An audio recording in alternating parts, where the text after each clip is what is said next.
What is going on, guys? Welcome back to the channel and welcome to my HuoHuo pre-farm guide. I'm not going to bore you with the details. I'm just going to show you the infograph and then you can do with that information whatever you want. It's going to be on my Twitter, so you can just save it from my Twitter. Just yoink it from the Twitter. Link in the description below. You don't really need to max everything out for HuoHuo. You can leave her basic attack as it is and you're going to end up saving about 300k credits and about 11 of the purple abundance trace materials. So there's that. I am more interested in talking about what kind of build to farm for, what kind of relics and planar sets to farm for, so that way she's ready to go whenever you actually get her. You know, once you've done all your pre-farming for your materials, you have your build to do as well. So hypothetically speaking, she's going to be scaling off max HP. So obviously the max HP set, the Longevous Disciple, is going to be a very obvious choice. However, she would only take advantage of the 2-piece, and then if you're running the Longevous Disciple, I would actually combine it with the Messenger of Hackerspace for the extra 6% speed. But if you want my opinion, I think that the 4-piece Messenger Traveling Hackerspace is a much better option, because what was going to take advantage of the 4-piece set bonus, which is going to grant allies 12% speed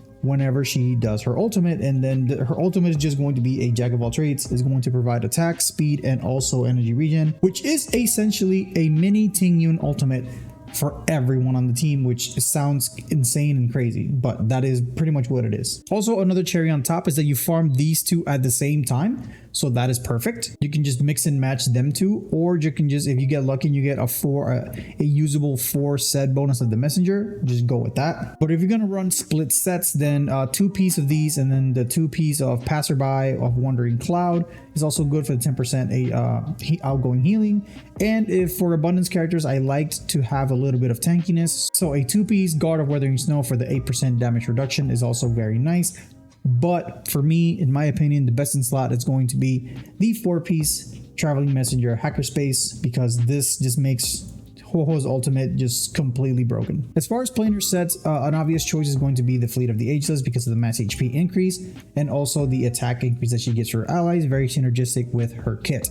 But in my opinion, the one that I would go for is going to be the Broken Keel. As of right now, this is the one I would go for, the Broken Keel. Gives you 10% effect res, and then when you get to 30, all your allies get crit damage plus 10%. You mainly want to run 2 of your supports running Broken Keel. This 30% effect res threshold is going to be very easy to achieve, because hypothetically speaking, I don't really know, but hypothetically speaking, HuoHuo is going to be getting effect res trace stats in her traces. So if she gets 10 from this, whatever the amount, let's say it's 18%, she gets let's say it's 8%. She gets 8% from her traces, she gets 10% from this. All of a sudden, all you need is 12, which is a few rolls. And if I had to take a guess, because we're all unlucky, we have a few of these with effect res already. And if you don't get any rolls for that, we can make up for it with some of the light cones that you can equip your HuoHuo with. But we're going to talk about light cones a little bit later. All right, as far as main stats go, starting from the chest, HP is probably going to be the best one, giving yourself 43.2% HP is probably going to be her best in slot.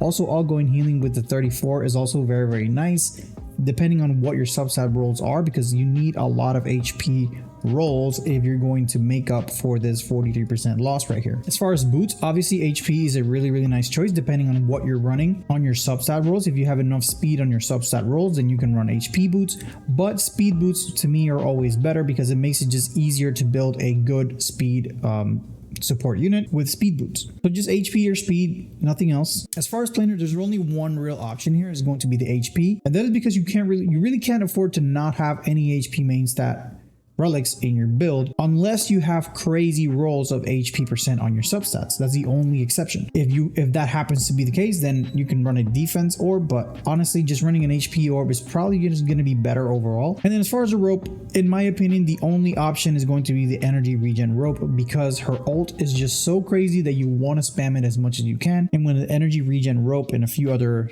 things that I'm going to discuss later on, she is going to pretty much have her ultimate every 4 or 3 turns, depending on what the enemies decide to do. But essentially, only energy regen rope or HP rope are the only options. If you don't have an energy regen rope, then HP rope will work just fine. But really focus, really try to go for this energy regen rope, because HuoHuo actually needs the energy regen rope.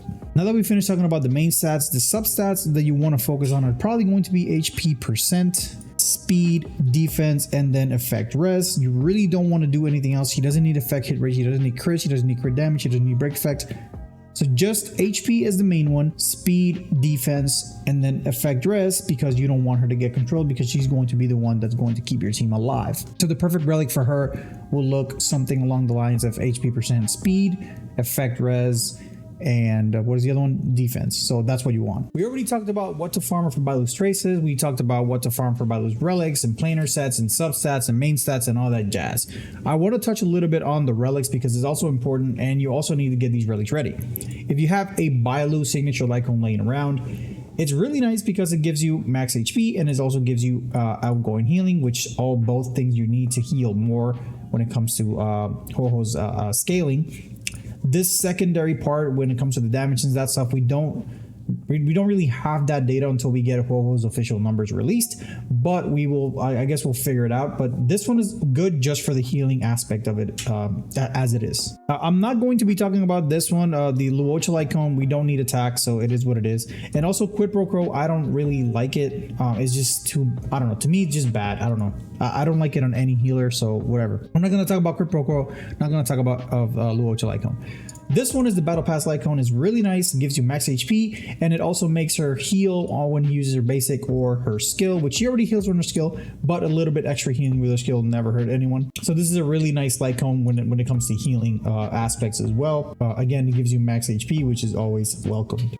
Perfect timing is one that I like a lot. It gives you effect rest 16% at S1, and it's I think 32% at S2, at S5. That's pretty crazy, but only at S1, 16%. Plus the 10 from Broken Keel, you only need about 4%. And then she also already gets effect res in her traces, hypothetically speaking. So you don't really need any effect res investment in your relics just to activate Broken Keel. And aside from that, the effect res, it directly impacts your outgoing healing percentage, which is also very good. This one gives you effect res to activate your Broken Keel, and it also gives you outgoing healing, which means you don't have to run outgoing healing 2-piece set, or you don't have to run an outgoing healing chest. Shared Feeling is one that you run if you don't have anything else. I don't really like this one.